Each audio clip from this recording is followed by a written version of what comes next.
ಬ್ಯಾಂಕಿನಲ್ಲಿ ಬಂಗಾರ ಅಡ ಇಟ್ಟವರಿಗೆ ಮಹತ್ವದ ಆದೇಶ ಏನಂತ ನೋಡೋಣ. ಅದಕ್ಕೂ ಮೊದಲು ನಮ್ಮ ಚಾನಲ್ ದಯವಿಟ್ಟು ಸಬ್ಸ್ಕ್ರೈಬ್ ಮಾಡ್ಕೊಂಡು ವಿಡಿಯೋನ ಪೂರ್ತಿಯಾಗಿ ನೋಡಿ ಸ್ನೇಹಿತರೆ. ಹೊಸ ಅಪ್ಡೇಟ್ ಸುದ್ದಿಯೊಂದಿಗೆ ಬಂದಿದ್ದೇವೆ ಸ್ನೇಹಿತರೆ. ಏನಪ್ಪ ಅಂದರೆ ಗೋಲ್ಡ್ ಲೋನ್ ಹಿಂತರಿಸುವಾಗ ನೀವು ಎಚ್ಚರ ವಹಿಸಬೇಕಾಗುತ್ತದೆ.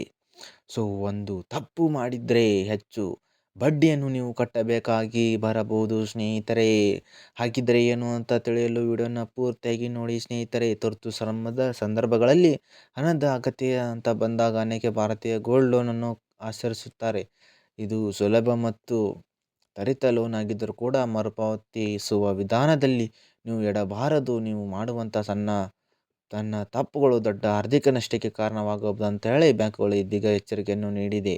ಹಾಗಿದ್ದರೆ ಮೊದಲನೇದಾಗಿ ನೀವು ಸಾಮಾನ್ಯವಾಗಿ ಗೋಲ್ಡ್ ಲೋನ್ಗೆ ಹಲವು ಮರುಪಾವತಿ ಆಯ್ಕೆಗಳಿವೆ.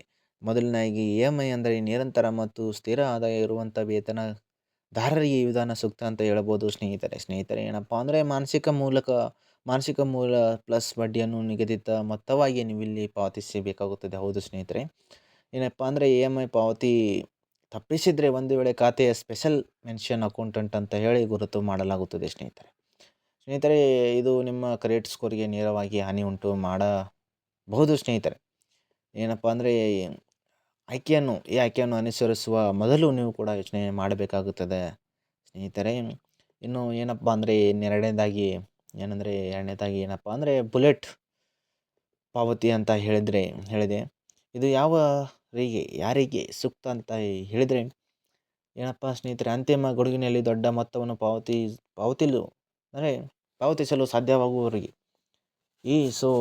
ಇದರ ವಿಧಾನವನ್ನು ಕೂಡ ಅನೇಕರು ಸುಲಭ ಅಂತ ಹೇಳಿ ಅನುಸರಿಸುತ್ತಾ ಇದ್ದಾರೆ. ಅವಧಿ ಮುಗಿದ ಬಳಿಕ ಒಂದೇ ಸಲ ಮೂಲ ಮತ್ತು ಬಡ್ಡಿಯನ್ನು ಒಟ್ಟಾರೆ ಪಾವತಿಸಬೇಕಾದ ಬಡ್ಡಿ ಹೆಚ್ಚು ಆಗಬಹುದು. ಸೊ ಈ ವಿಧಾನದಲ್ಲಿ ಗಡುವು ತಪ್ಪಿದರೆ ಅಡ ಇಟ್ಟಿರುವಂಥ ಬಂಗಾರಕ್ಕೆ ಅಪಾಯ ಬರ್ಬೋದು ಸ್ನೇಹಿತರೆ. ಹಾಗಾಗಿ ಈ ಬಗ್ಗೆ ಯೋಚನೆ ಮಾಡಬೇಕಾಗುತ್ತದೆ. ಇನ್ನು ಮೂರನೇದಾಗಿ ಓವರ್ ಡ್ರಾಫ್ಟ್ ಆಯ್ಕೆ ಅಂದರೆ ವ್ಯವಹಾರ ನಡೆಸುವ ಫಿನಾನ್ಸ್ಗಳು ಮತ್ತು ಕಮಿಷನ್ ಆಧಾರಿತ ಕೆಲಸ ಮಾಡುವವರಿಗೆ ಓವರ್ ಡ್ರಾಫ್ಟ್ ಸೌಲಭ್ಯ ಹೆಚ್ಚು ಅನುಕೂಲವಾಗಿ ಇರುತ್ತದೆ ಸ್ನೇಹಿತರೆ. ಆಯ್ಕೆಯನ್ನು ಲೋನ್ ಮಿತಿಯಿಂದ ನೀವು ಬೇಕಾದಷ್ಟು ಮೊತ್ತವನ್ನು ಬಳಸುವುದರಿಂದ ಬಳಸಿದ ಹಣಕ್ಕೆ ಮಾತ್ರ ಬಡ್ಡಿ ಬೀಳುತ್ತದೆ ಸ್ನೇಹಿತರೆ. ಹಾಗಾಗಿ ನೀವು ಈ ಆಯ್ಕೆಯನ್ನು ಮಾಡುವಾಗ ಯೋಚನೆ ಮಾಡಿ. ಆದರೆ ಈಗ ಈ ತಪ್ಪನ್ನು ಮಾಡಬಾರ್ದು. ಯಾವುದಂತ ಹೇಳಿದರೆ ಮರುಪಾವತಿ ಪ್ಲ್ಯಾನನ್ನು ಆರಿಸುವ ಮೊದಲು ನೀವು ಭವಿಷ್ಯದ ಆದಾಯವನ್ನು ವಾಸ್ತವವಾಗಿ ಹೆಚ್ಚಾಗಿ ಅಂದಾಜು ಮಾಡಬೇಡಿ. ತಪ್ಪಾದ ಆಯ್ಕೆಯು EMI ಪಾವತಿಸಲಾಗದ ಪರಿಸ್ಥಿತಿಗೆ ಬರಬಹುದು. ಆದರೆ ಅದೇ ರೀತಿ ಲೋನ್ ಒಪ್ಪಂದದಲ್ಲಿರುವ ಪೂರ್ವ ಪಾವತಿ ಮತ್ತು ಕ್ಲೋಸರ್ ಶುಲ್ಕಗಳ ಬಗ್ಗೆ ಸ್ಪಷ್ಟವಾಗಿ ತಿಳ್ಕೊಳ್ಳಿ. ಅನೇಕ ಸಂಸ್ಥೆಗಳು ಕ್ಲೋಸರ್ ಶುಲ್ಕ ವಸೂಲಿ ಸಲ್ಲಿಸಿದರೂ ಕೂಡ ಹೊಸ ಲೋನ್ಗಳಿಗಾಗಿ ಅರ್ಜಿ ಹಾಕುವ ಬದಲು ನಿಯಮಗಳನ್ನು ತಿಳ್ಕೊಳ್ಳೋದು ಅತ್ಯವಶ್ಯಕ ಸ್ನೇಹಿತರೆ. ಏನಪ್ಪ ಅಂದರೆ ಈಗಾಗಲೇ ತಪ್ಪು ರಿಪೇಮೆಂಟ್ ವಿಧಾನದಲ್ಲಿ ಸಿಲುಕಿರುವವರಿಗೆ ತಮ್ಮ ಹಳೆಯ ಲೋನನ್ನು ಮುಚ್ಚಿ ಹೊಸ ಅನುಕೂಲವಾದ ಆಯ್ಕೆಯನ್ನು ಆರಿಸುವ ಅವಕಾಶ ಲಭ್ಯವಿದೆ. ಹಾಗಾಗಿ ಸರಿಯಾದ ಮರುಪಾವತಿ ಯೋಜನೆಯನ್ನು ಆರಿಸಿ ಗೋಲ್ಡ್ ಲೋನ್ನಿಂದ ಗರಿಷ್ಠ ಲಾಭವನ್ನು ಪಡೆಯಲು ಆಯ್ಕೆಯನ್ನು ಮಾಡಿಕೊಳ್ಳಿ ಸ್ನೇಹಿತರೆ.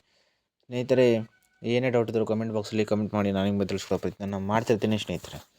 ಮತ್ತು ಈ ವಿಡಿಯೋನ ನಿಮ್ಮ ಬಂಗಾರ ಇಟ್ಟವರಿಗೆಲ್ಲ ಬ್ಯಾಂಕ್ನಲ್ಲಿ ಬಂಗಾರ ಇಟ್ಟವರಿಗೆ ವಿಡಿಯೋನ ಶೇರ್ ಮಾಡಿ ಸ್ನೇಹಿತರೆ. ಎಲ್ಲರಿಗೂ ನಿಮ್ಮ ಫ್ಯಾಮಿಲಿ ಫ್ರೆಂಡ್ಸ್ಗಳಿಗೆ ಶೇರ್ ಮಾಡಿ, ಅವರಿಗೂ ಕೂಡ ವಿಷಯ ಗೊತ್ತಾಗಲಿ. ಮತ್ತು ಹೊಸ ಅಪ್ಡೇಟ್ ಬಂದರೆ ನಾನು ನಿಮಗೆ ತಿಳಿಸ್ಕೊಡೋ ಪ್ರಯತ್ನ ಮಾಡ್ತಿರ್ತೀನಿ. ಅದಕ್ಕೋಸ್ಕರ ನಮ್ಮ ಚಾನಲ್ನ ದಯವಿಟ್ಟು ಸಬ್ಸ್ಕ್ರೈಬ್ ಮಾಡ್ಕೊಳ್ಳಿ ಸ್ನೇಹಿತರೆ. ಈ ಕಡೆ ಸಬ್ಸ್ಕ್ರೈಬ್ ಮಾಡ್ಕೊಂಡು ವಿಡಿಯೋ ಒಂದು ಲೈಕ್ ಕೊಡಿ.